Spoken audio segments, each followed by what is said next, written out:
Hi, Athena. Thanks for joining today. Hi. Thank you for having me.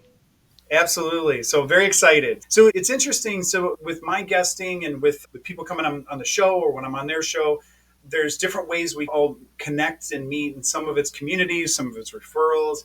And I got to meet you through there's an online community. We've only met through like reading each other's bios and stuff like that. So some of this is really fun for me to just get to know somebody in a real way because obviously we always put our best foot forward in the communications, but it really comes out in these just organic conversations. So there's a few places for you that I'd like to go with the conversation, but we'll just see what kind of happens. I know that first of all, you're a mother, you've been involved in music and NPR, you're a shamanic healer. There's different modalities and different spirituality or relationships, and you help veterans.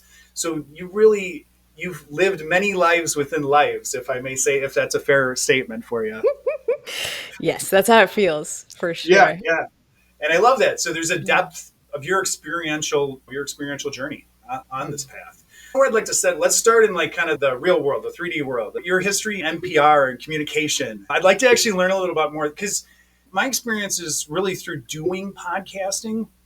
I actually, prior to this, I never really listened to a lot of podcasts. I'll listen to like Yeah. interviews or somebody that's interesting, maybe on YouTube or documentary style stuff, but not a lot of historically formal interview, news oriented. That's not where Mm. some of my background came.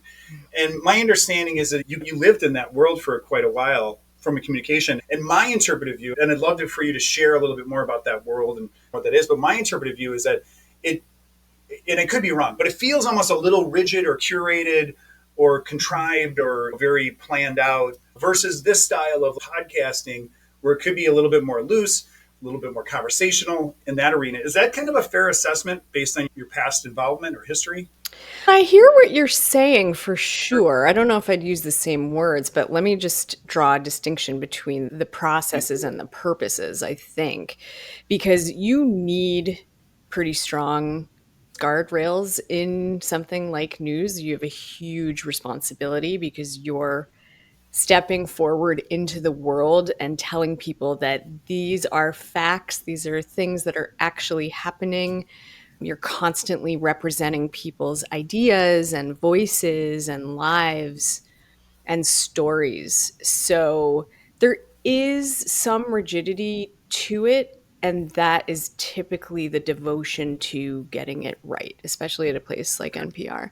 So, yes, it's a different creature, I think, in the Sure. world than a podcast, which is super conversational, totally conversational, doesn't need to be edited necessarily, sometimes has no clear agenda and just squanders, right? But I don't know, I think it's part of this hyper self reflective world that we live in where we're Yeah. always listening and watching what other people do. And if you go into the Buddhist and spiritual idea that none of us are separate, we're actually one unified consciousness with many different facets and ways of showing up, then we're really just watching ourselves most of the time, Yes. listening to Oh, I love ourselves. that. That extension of ourselves, the mirror, the aspects of ourselves, the I am that, or I identify or don't identify with that. Yeah. I do like that. Yeah, that is interesting. So there's a because then and here I don't want to linger here because I really want to get into just your story and your background. But I think again, I'm glad you gave those distinctions because I wasn't fixed on it being rigid or anything else. I'm not a big news follower, but I understand there's a conveyance of data or a story or an interpretive view. And sometimes there's objective and subjective views, of course, because we are humans, and that conveyance of collective information. So Yeah. it's in this world, you coming from the news world into talking or either just being on a podcast today or listening to podcasts. Was that I don't want to say was there? Do you have any resistance or any? I had a lot of resistance to even listening to podcasts for a long time. I tried, but even though I'd been out of news for a while, my mindset and my sort of muscle memory were so set in this place where how has this not been through a process, right? Because if you're making news, like you're on a show like Morning Edition, I did some production on that show. The process that everything it's been through so many hands and through so many ears by the time it gets to the air. And I missed a bit of that production value and editorial process and thoughtfulness around shaping and sculpting the end product. So it's taken some years to calm Yeah. down and just let go of that, have it be its own thing. There are plenty of news podcasts that are done exceedingly well. And it's fun to have a conversation that's just free and, Yeah. you know, Absolutely. So the flow factor, and just even for anybody listening to this and stuff, it's I'm not saying one is better than the other or anything like that, but that's why I like that you said they're just different animals. They're just completely a different form of receiving and exchanging and observational. But I would imagine my understanding too is I don't listen to a lot of audio podcasts, but somebody who intentionally does audio only versus video and audio, there's a difference in there. I've been told that people that do video interviews or podcasts, but then they just post the audio version of it, you can hear the distinction because yeah. with us talking in this video format, there's a visual exchange and there's always an energetic exchange no matter how you communicate with somebody. But when you're adding the elements of auditory and visual, I can see there could be a difference in that arena, either from a technical or just how we interact as humans. All of it, I totally agree. I Yeah. actually conduct all of my coaching sessions that are remote Mm-hmm. through audio only. Oh, really? Yeah. Yeah, I Interesting. am super ADHD, or my brain works that way anyway. And so trying to focus on multiple images or even just seeing myself, which you don't in a Yeah. normal conversation in real life, that's not where the energetic exchange is. You're trying to Right. really hone in, listen, focus on the other person. So audio helps me do that. And it's very intimate, right? Mm-hmm. We used to talk a lot about how the voice is automatically intimate because you're so used to hearing your own inside your own infrastructure, right? I mean, you're Sure. constantly, you have a small, quiet voice inside your head, but you're hearing what comes out of your mouth, which, unless you put these on, right, and you're sitting in front of something like this, could sound totally different. I'll never know how it sounds to you. I don't know. I like the spareness of it. Oh, that's a really fair. Yeah, I like that assessment too, especially in with healing work. That's really interesting because a lot of times too, it's a lot of virtual calls with people Yeah. that somebody will do. And I remember too the advent of all this Zoom world and these video exchanges. Even with doing energy work, it was so fixed on it to be in person because of the energetic connection. And then as I went on, you do realize that there can be an energetic exchange. But I do, the audio really triggered a thought. I'm going to noodle on that later too, as far as that audio only connection between two human beings. The differential of how I'm delivering and how I'm showing up now would be different if we weren't on a video call. You could see that even in business. If you're on a phone call Right. versus an actual video call, we conduct ourselves different, we handle ourselves different, we're showing up differently. And you had touched on it too, is how are other people receiving us in this capacity as well. It changes the human dynamic or human activity or human response mechanisms.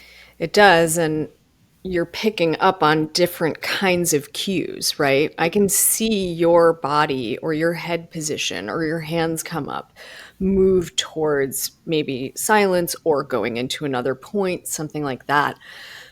On the phone or when it's only audio, you dial into the deepest forms of listening. You don't have any other distractions, so you can hear what people are saying, you can hear what they're not saying. You can hear where it lands in their body. You can hear the tension or the release. You can hear when they're hesitant to go to a place, but they want to and they stumble forward into it. It's so beautiful. I'm obsessed I with agree. Wow, sound. you drove into my ears here.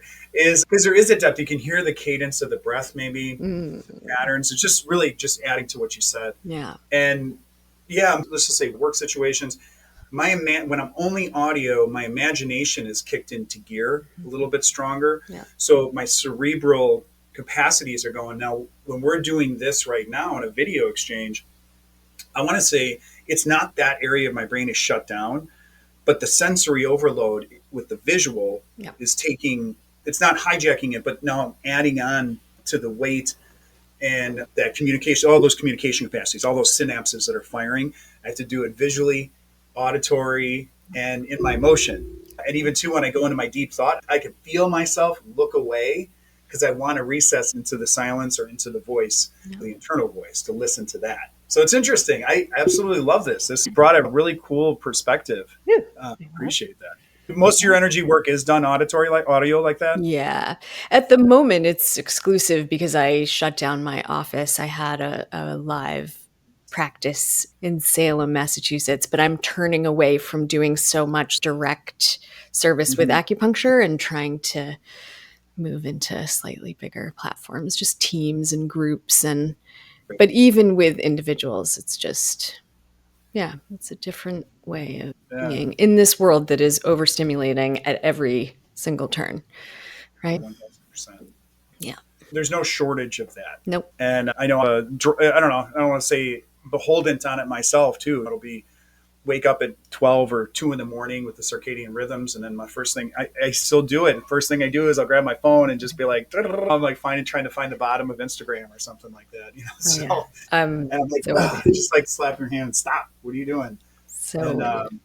yeah, and it's just a way to allow that amygdala hijacking, but it's almost an intentional thing where we try to distract. I'm not saying I don't want to speak too general, but I know that just in my talking to others, it's just that allowance of I need the distraction. I don't want to get lost in my mind. And it's not that it's good; it's just something that we will do. Yeah. On the one hand, as a practitioner, I do spend a lot of time trying to find the neutral space, right? It's neither good or bad, but it is, right? It Yeah, is happening. And I am right in the middle, I think, with everyone else. I love the connectivity of it. I love being able to see something in a different part of the world that I'd never thought of before that makes me laugh or cry. But also, it's too much, right? To think about the time that I spend looking at a screen and typing in words and all the ways of being somewhere else, actually, than we are. yeah. That's why you gotta get outside. Get outside. Yeah. And when you were saying that being somewhere else, I was saying a feeling of drawing, being drawn away intentionally by our own actions, or just Yeah. unintentionally, just subconsciously being the allowance of that happening. Yeah. And you said something too, is I really love is the isness. You didn't say it exactly like that, but just the is. Yeah. And I love that isness. It's that space between. Yeah. There's where there's no.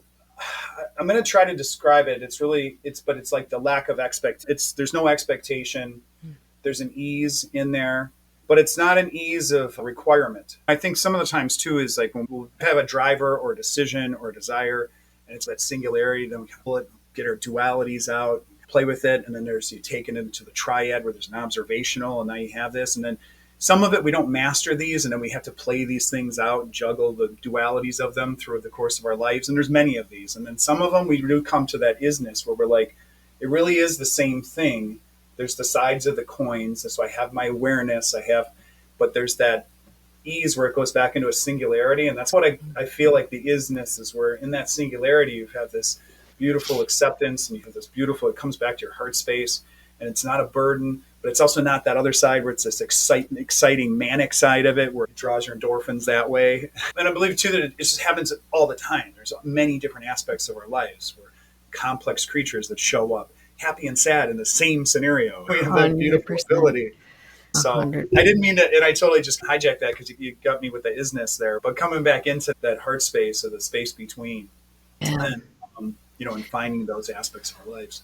Yeah. And being grateful for the duality. I think that's why we're on this planet at this time, right? Yeah, In human bodies, like contrast and polarity are how we learn absolutely. where the middle is, right? We have to go back and forth, at least for a while. Certainly, the way things are going cosmically, like we have a chance right now to find the middle more often and more authentically in more ways with more friends. It's Yeah, just everything, the vibrations are increasing so much. That being said, it also makes the way that we are in the matrix a little bit more challenging. So that's what support is for, right? That's what we're out here for. Yeah, absolutely. Yeah. And real one last thought on the duality, because then after that, I want to ask you a couple more things. But Sure. is I think there's this idea of necessarily like the duality is bad, and it's I think there's an essence of, I believe there's an essence of the requirement of it because we don't know what this Yeah. is without having this. Yeah. So the importance of that Yeah. is it is Yeah. part and of this experience. And I think there's so much stuff where people become the victims or they become resentful at this process or at this experience, and and not allowance of come and finding that isness. They're trying to just get rid of just the bad, and I just want the good. And so you come on this journey where you're just chasing good. And there are those ideas and those thought processes and modalities of kind of the dark side, or the I'm trying to think of the healing modalities of not the dark side, but the your shadow work. Yeah. So Huge. some of the shadow work is very important too, and Huge. not being Huge. scared of it, embracing Yeah. that as much as the good side, because this is where we find That's where your some of medicine those. is. Yeah. Yeah. Yeah. It comes back to that. This life has actually been a lot about that. I was not expecting it, but Yeah, it's definitely something that I can't escape and have learned to gently wrestle with some love. Yeah, love.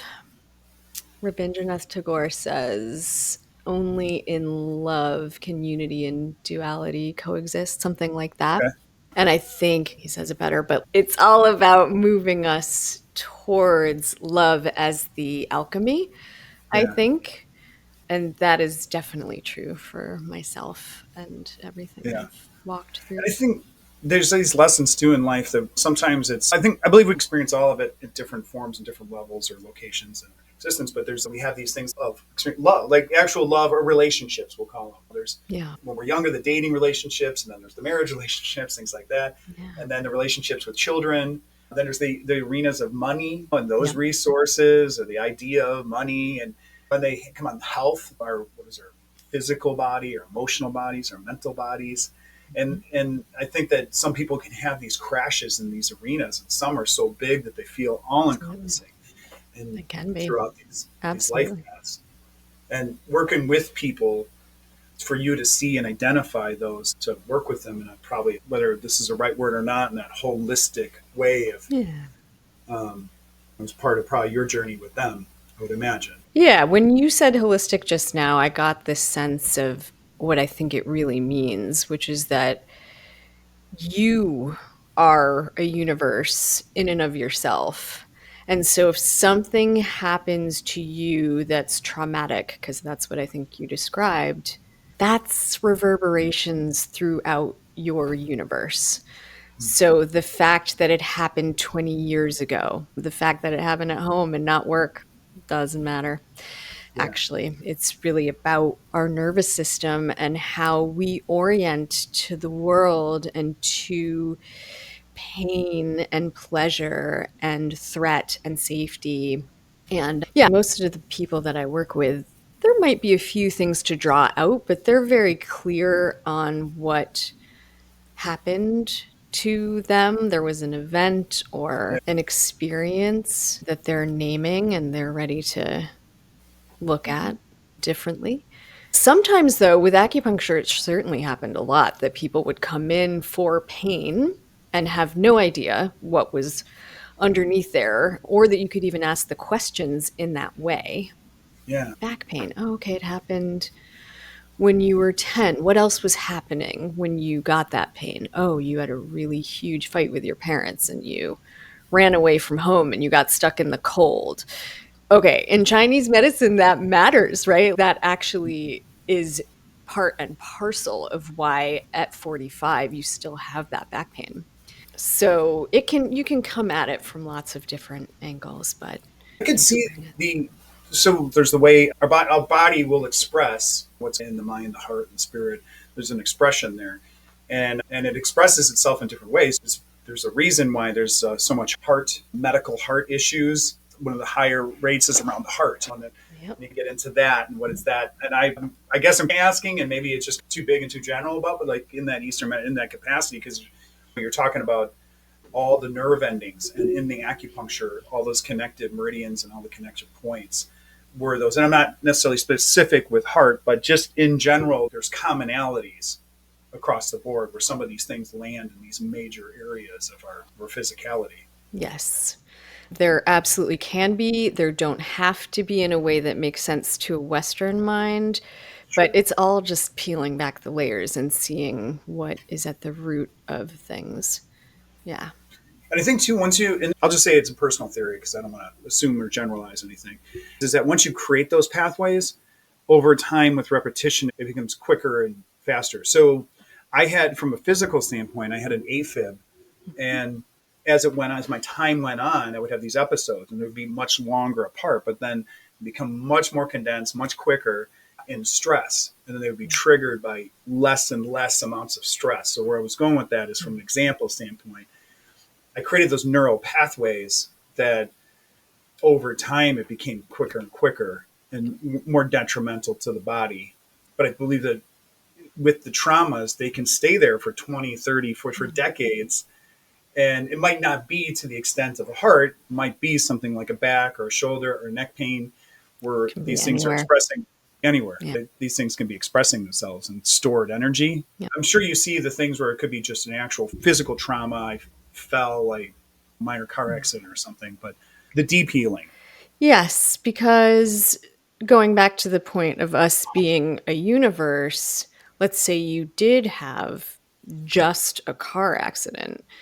Those reverberations are going to go because again in Chinese medicine, let's say that your actual heart was impacted. Your actual heart also has other roles that aren't just physical and anatomical. They're spiritual, they're emotional, they're about the wisdom that you gain through the experiences of your life. Every organ is like that in Chinese medicine, and the heart is the emperor. So Yeah. when the heart's not in charge, things tend to go a little bit awry. And you can see that develop in anything. And so if someone did come in with a debilitating car crash, let's say, definitely had plenty of those, you work backwards. All right. Mm-hmm. So what is the layer that's just what happened? And then, okay, how did you feel? And what is your body telling you about it? And when did it happen? What else was happening? All the questions. In any of the careers that I've had, any of the pursuits that I've taken on, asking questions Yeah. is paramount. It's just Yeah. huge. And finding the questions that really elicit something or illuminate something, challenge us, Yeah. right? It's fascinating to me. I, Yeah. That is an interesting one because yeah, asking the questions, because I do believe that there's times, and again, I'm not here to talk about myself. It's just I'm using myself as an example. There will be times as I almost don't want to ask the questions to myself because I'm either afraid of the answer or that I feel like it's going to be an onion and I'm going to start peeling back. And then there's a sense of always feeling broken or you got to continue to heal. But there are times too, as effective question asking can create releases. And it really, you can have those kind of breakthroughs, those mental, emotional, spiritual, deep breakthroughs, the question asking. That is a real powerful. And yeah, maybe I'll ask you this, and maybe I'll just ask your kind of opinion on this. sure. Are there layers or differentials in the sense of being an observationalist versus actual question? And I'll frame it in the sense of I'm always very observant with my activities and what's going around. And then there's the empaths and the influences. But I'm not sure I'm always asking a question that's very specific. So there's the observer, but then there is a sense of asking the question and being the observer. Mhm. So I don't know if it's always a sequential or there is a little bit of a melding in there. And I'm not really asking a specific question. It's Yeah, almost a thought process if you have a little yeah. instinct I in there. love pointing out the observer because I think it helps us remember who we are. I think we get really confused really easily Mm-hmm. that we are our bodies or our titles or our lives, even, but I think we're bigger than that. So, if you can observe without a question, that's pretty skilled, I think. It reminds me of being a kid. You Yeah. end up a lot of questions, but I think in the beginning, when we just have no idea what the hell is going on for a baby, it's like a whole lot of That's a, observation. yeah, that's a great way. Yeah. There's Annie Dillard is a great nature writer that I learned Heard about that name in prep before. school. Yeah. And she has a beautiful piece about unpeaching the peach trees. It's about more than peach trees, Sure. obviously, but that is a concept that just blew my little adolescent mind wide open. And I was taking a lot of drugs at the time, so it wasn't hard to blow it open. But what would it be like to be able to observe something and connect directly with the essence of Yeah. it and be wholly present with it and not have questions? Yeah. It's pretty, yeah, pretty I like high that. I vibe really state. appreciate. Yeah, no, so just so you know, you answered what was in my head. I Hmm. hope it conveys to the audience too, and somebody listens to this. But there was just an exchange there that really resonated with me, how you articulated that. Yeah, I'm And right. having, and I do that you brought up the child aspect of that, because I do believe when we're in that childlike state of, it's not a weight, it's not a judgment. I almost have, not I as the kind of the royal I, but there's the sense of the I, that we are not fixed on the outcome or the perceptions or what the influences of the others, and we're in that observable state of kind of, I'm going to use the word ignorance, and maybe it's not a fair word, the innocence, and the other side of the ignorance of not having our cognitive knowledge tell us something. Like, you got to put it in a box, and Yeah. you got to define it, you got to weigh it, and you got to, Which is also like ultimate wisdom at the same yeah, time, right? yeah, Because I'm assuming for babies that they're just coming into a level of consciousness that they are separate in some way because they yeah, have been living inside yeah, of their mother, right? And it's making me think about the journey of the tarot as well. I do a lot of tarot and divination. And when you lay out the cards in order, you can see the journey that a soul will take over a lifetime. And the place where you start is 0, and it's the Fool card. oh yes, yeah, the fool. There we go. Yeah, So there's that aspect of you might not cognitively know anything, but you know right. everything because of that. Yeah. There Yeah. can also be influence of confusion in those states too, because you're like, what? Then you start to see the players play out aspects of it. Mhm. And then it's, why are we Yeah. getting so worked Right. up? Why are we getting, this Exactly. doesn't seem, and then you're pulled back out of that state into this world. It's a development, right? To be able to Yeah. ask questions. To that, yes, Yeah. the question asking, effective asking, and asking Yeah. yourself, whatever that is for you. For me, I'm envisioning like asking your heart space, actually the connection, Sure. the deeper Similar. self, the higher self, and then being able to have the silence, the silence to the allowance of that to come back. Because sometimes I think too is we can be like, quick, question. Where's the answer? Where's the answer? I don't see the answer. Where's the answer? Is it ready yet? Oh my God. I'm not, just so I can call one out on myself. I do all of this all the time, right? So I Yeah. am not existing in a state of nirvana other than maybe like a microsecond or two during a day. But the questions, I'm remembering when I was a teenager, I totally got off on asking like strange questions Mm-hmm. that people would say were a good question, but they might have just been completely out of left field, or they were provocative, but not necessarily tied to what was happening. And over time, definitely through journalism, you start to learn, how do I ask a question in such a way that person has to show up, right? Yeah. Because many times what the general story is the middle of Mm-hmm. all the facts, but you are still asking for someone to account for that. And many Oh, people don't want to. right. So you have to Yeah. learn how to ask questions to get the information, but also to allow the space for them to be heard. And that can be Yeah. positive or negative, right? It can be a denial or an acceptance, an illumination. Interesting. And then, Yeah. yeah, Oh, go ahead. You go. just in healing work, right? Asking those questions, it's a little bit different, right? Because you might have an intuitive sense that something is going on, and that something can often be incredibly painful, deeply entrenched. And you want to walk gently, right? You want to move at the pace of the person's nervous system and whatever is happening for them. And you also don't want to back off of the challenge because they're asking you for support because these might be questions that they can't ask themselves or they don't want to ask themselves without a witness or a Yeah. hand to hold or some reflection. Sorry. Yeah, that's a tough one too, because it's there's an idea of with the questioning of somebody else, it's like letting them off the hook or helping to rescue them and then giving them a guidance or giving them an answer. And I'm guilty of that, even in the podcasting too. We're not in this situation too. I'm making it meta with you as far as we're talking now on a podcast, but is not it's we're not here to for me to hammer the hard questions with you. It's about the nurturing of the storytelling. Is that right, wrong, or indifferent? No, it is what it is. It's the isness. But I think there is a sense of the drawing out of the journalism or the getting people to own the question and really put it there, let them kind of work their way through it without rescuing them or giving them the energy to give the soft answer or give the answer that you might want to hear. Yeah. Yeah.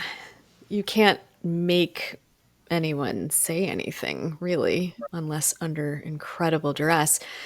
And you can still tell a story or provide context that helps people make up their own minds. Yeah, honestly, and we even talked before this, and there is a premise of that I feel like that's very warm and dear to me is that there's a spark in all of us. There's this knowledge. We all carry this knowledge. I could throw all these words at you, but at the end of the day, you're only going to hear what you're willing to hear, where your healing or growth journey is in your life. So I believe that spark and offering that spark to people, like what you do with your healing and the modalities, is for you to come and work with somebody and they have the revelation. There's a beautiful gift in there.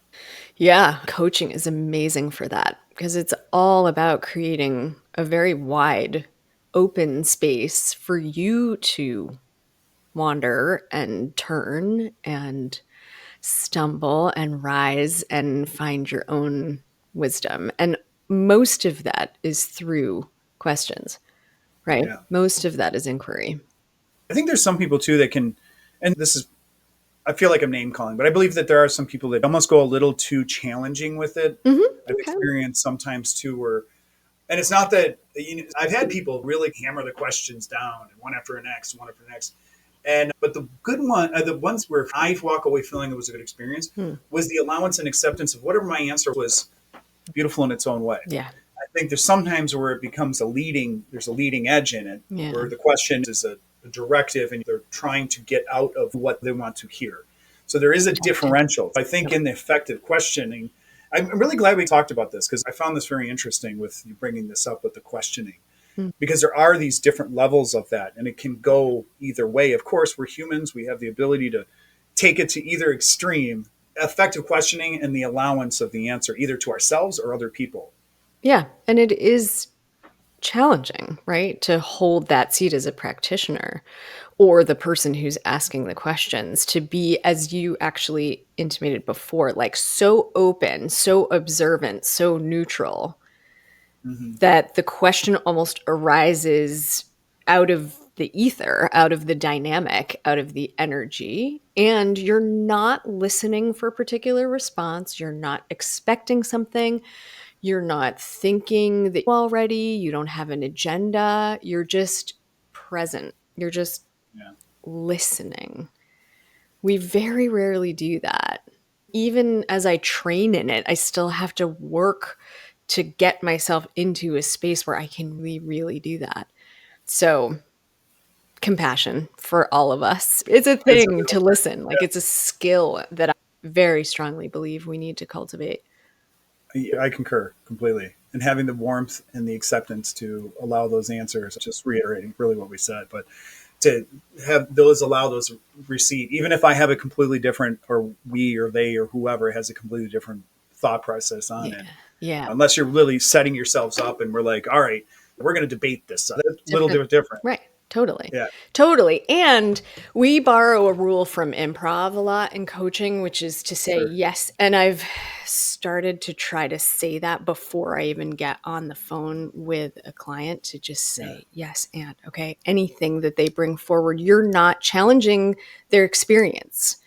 You Yeah. can't challenge someone's experience. Someone's experience is their experience.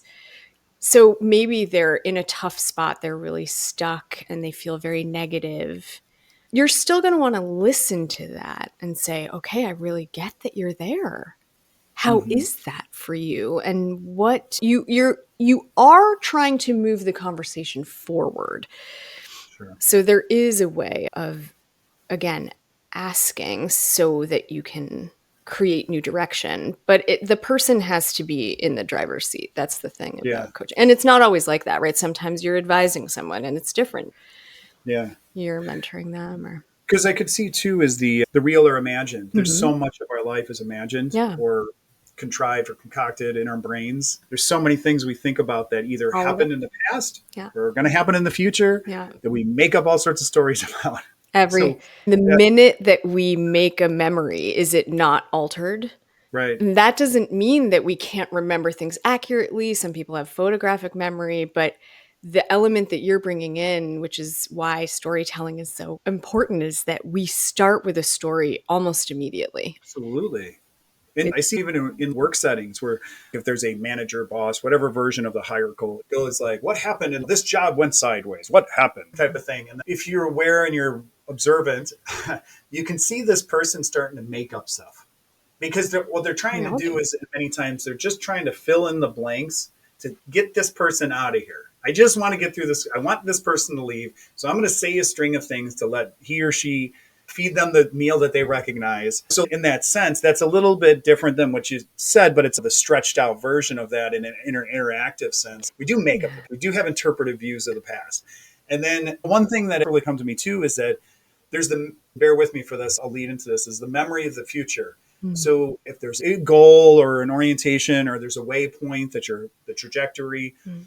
when you visualize it, you feel it, what's there, and you have the visceral of the accomplishment or whatever interpretive view that is, the destination is when it's really within your heart and all of a sudden something comes up and I'm like, oh yeah, I know I'm going there. So this, Mm. I'm good with this happened. So you have these, I have these, not I, we can absorb these memories and a memory of something extraordinary is easier than feeling like, oh, I have to claw to that waypoint and now I'm struggling to get to this waypoint that's way up there. When it's already accepted in your heart space and your mind, it becomes more of a. And maybe these words might not resonate with somebody, but this is my wording around it: is the memory of that achieved happening, Mm. and now everything that happens along the way to that waypoint is easily it's expected, it's accepted. It becomes an easier path than trying to claw my way there. Mm. In that sense, Yeah. Memory, habit, yeah. right? Neural patterns that lead into what feels automated, what is automated on some level. Yeah, gaining consciousness and space around that stuff is challenging. That's Mhm. why we call it training. I always think of meditation in that way, Yeah. which is helpful. That's, so as far as a meditator, do you sit on top of a mountain for 2 hours and meditate? Are you somebody who can do like a 5 minute meditation or a walking meditation or what's your experience? I like all of the above. Where I started was, I think I was in news actually. I think it Mm, was 2000. I was at NPR in Washington. There was a gorgeous Buddhist temple in Maryland outside of the city. And that's where I did the deep dive of like, all right, what is this thing, meditation? And I have the squirreliest, is that a word? My mind is so squirrely and I physically am very restless. So I didn't have much hope in the beginning, but I was hurting. Like I just knew intuitively that my mind needed to work in a different way. So I went and I took classes and went to services. And eventually I ended up doing 2-hour meditation prayer shifts oh my there God. just to generate good karma. Hey, I'm going to call in that good karma now. Merit, as they say. But yeah, I think in the midst of all that, when every rug that I was familiar with had gotten pulled out from under me, I was just a walking open wound. I went to a silent meditation retreat in Massachusetts. It was a Vipassana retreat. So 10 full days of complete silence and meditating. I think in the end, it was somewhere between 14 and 17 hours a day. You were just eating and meditating. Were you at the right space in that time in your life? Obviously, it happened when Yeah. it happened in its Yeah. own way, but or was that? I'm gonna. I already can tell by your response that there was a challenge to that. Oh my God. Or you, the way you described It it. was brutal. But were you really ready for that, or when you signed up, Yeah. you're like, oh, just see what happens? I was ready Yeah. because right beforehand, I was looking through every vacation that I could take.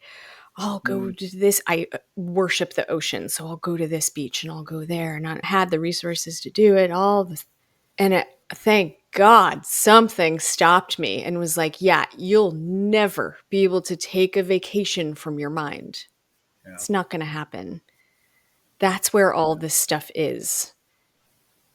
So Yeah. there's really only one other choice. And they do things in a very intense way at this place. You don't have to do it that intensely. But oh man, I was very into it, even though I thought I would die. I really did. I even physical pain, just sitting cross-legged for 2 hours at a time sometimes. I would just burst into tears from the pain. Yeah. I could see that. Absolutely. And I remember the moment, actually, the first time where I did that, and my mind was saying, "You are going to die. This is so Oh, painful that you will yeah. no longer exist if you keep going." And Wow. again, there was just enough of me to say, I'm going to see what happens when I keep Yeah. going. Can I ask a question about Of that course. point, that like deep survival or the deep Yeah. the life, the deaths, and stuff like that? Yeah. Did you feel like it was a was it that you felt? I don't know if you just used the word, like you didn't use the word disperse, but like just die or go off. Was it a physical or a spiritual? Like at that point, did you feel like I'm just going to die, my body is going to die, or were you like I'm not going to exist anymore on a deeper plane? It was all of it, honestly. Yeah, I don't remember being able to. It was so painful that I don't remember being able to pull apart the layers. sure, It sure. just felt every single fiber in my body was like, "Move now. Did Like, you you have also to have a change this." Did you have a recognition point at some point? You're like, oh my god, I've been for the last couple hours. I've been just in the isness. Or, did you have those too, or was it just I a don't little bit think of so. force? Most of it, no. So did It's you a have a breakthrough? dance. First, I haven't sat for that long. And not all the sessions were that long, but there were a few where, especially No. that one, where I was like, you just go through so many iterations. This stream is always moving. Yeah, I learned a lot about the very fine line between sanity and insanity on that retreat. We're distracting ourselves, we're hiding it, we're like funneling it into projects and words and working out, but there's a lot of insane that goes on in the mind, and it's a collective yeah, stream. Yeah, to get to that point, it was like a leap in my evolution, basically, yeah, because I was someone who was completely convinced before that I needed to listen on that level and that my mind was always right. Maybe not always, but you know what I'm saying? Like, to yeah, step back so far that you're like, yeah, you cannot believe what you think all the time. yeah, I needed it desperately. And however many years later, 20 years later, 22, 3 years later, I can still remember that moment of jumping over that chasm, crossing that threshold where I was like, didn't die. Space, right? Still pain. I'm still right. experiencing it. But somehow I got to shift something fundamental about the way that I orient myself to that pain.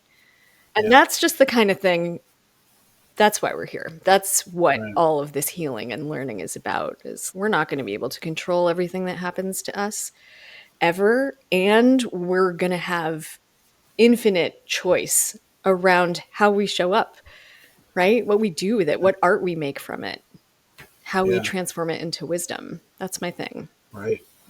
That's beautiful. When you were describing that too, I had this kind of image of all of us where there's a sense of, I would call it, say, like a higher self. And I think most people believe that or feel or imagine it as just separate of us. And it's out there. It's not us. It's something else that maybe just like we're trying to get stuff out of it or whatever the version of those things are. And you had mentioned too, you've asked, I'm not going to say it exactly like you said it, but just ask the questions, the interesting questions, the what if or the philosophical questions. So what I had this image of is us not being, us actually being that higher self, Mm. and this body being the smaller portion of that. Mm. So then having these things and being able to be like those levels of insanity where we're sitting there, like you described, that tapping into this broader perspective, into this body, into this mind, this meat sack. Yeah. How do you deal with that? So when you silence it, that goes back to one of the earlier things we said too about the intentional distraction of social media or whatever, video games or whatever somebody does, or when they drink or substance abuse and all these other things that take us down and dull us down. I had this image of you just sitting there with the higher self, the recognition of being the higher self versus the body having trouble coping with the massive insanity of what this world is. Mm. And I don't want to impose any thoughts on it, but that's just the image I had of it when you were I describing it. love that. And I love the, again, like bringing it back to the observer. There was some Buddhist scholar who said enlightenment is lots of space, nothing holy, Mm-hmm. right? It's that nothingness Yeah. that's in the gap between what we know and what we don't know, Yeah. and what we don't know that we don't know. And it's pretty cool. It's a pretty cool space. It's hard to It get is. to in this world, as you have mentioned. It is. There's also, I don't know if it was Whitehead or another philosopher that said, heaven is a place that nothing happens. Mm, And for some reason, it always made me, it just maybe it makes me giggle yeah. because, there's this idea of ease. Like I'm going to work so hard that I have heaven on earth and it's just ease and it's nothing. And Mm, it's just, but then there's the space between, and then there's the, us seeking the interpretive view of heaven of the ease. It's only the good without the bad. But yeah. you Yeah. don't have the bad, you have no recognition, and it's just nothing. Yeah. So I always got a little giggle out of that quote or saying Yeah. I love in it. that sense. Yeah. There was one thing too, is I wanted to make sure that we touched on, because this has been an amazing, and the clock is flying by here. Mm. Is I wanted to touch on with you on like creativity and like source creation or creative or seeding creation. And my understanding is you've been involved with music and obviously communication and a litany of other things. But I wanted to just ask you a little bit about maybe what creativity means to you of this or the bigger or in that essence. And that's a very open question. Yeah. It's not a very specific. So it's more about what your instinct or feel or Yeah. your visceral experience of creativity and creative energy. I've been thinking about it a lot lately because I've started writing in earnest again. And I think creativity is our way as humans of acknowledging the divine force in us and the magic of knowing it and wielding it, right? Mhm. Like we get to make something out of nothing. That's magic, right? And Love it. we have just endless wells of story and feeling and experience and pain and triumph to be able to make things with. And I have tamped down that part of myself for so long. In a lot of ways, it led to choosing journalism as opposed to Mm. trying to make a record back then. I have made a record, but it was pretty recently. Or write a novel, right? Yeah. Like radio journalism was perfect and a dream because I got to use my voice and my writing and get paid and be useful in the world. It like combined so many loves. But now I really want to reflect and encourage all of us to turn the faucet on all the way open, let it through and share it. And I obviously have to hold myself accountable for doing that. Podcasting is one of those ways that I get to do that with my words. But yeah, we get to exercise the divine through us. Why not do that? Why not make the stuff? Like, I've spent so much of my life questioning what came out of me. It's not good enough. It's not perfect. Other people are perfect, right?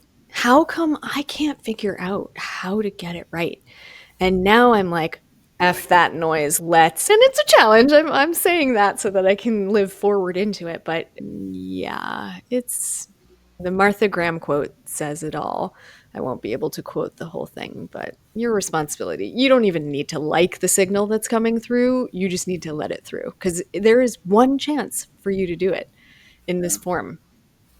That's I it. love that you said connective to source right out of the gate. It was that connection to source with creativity, and then you used the word magic, Yeah. and it, there is something incredible there too. And don't want to get lost in the interpretive view of what magic is to people, but it's in the magic is that connectivity of an unknown ability is and the allowance.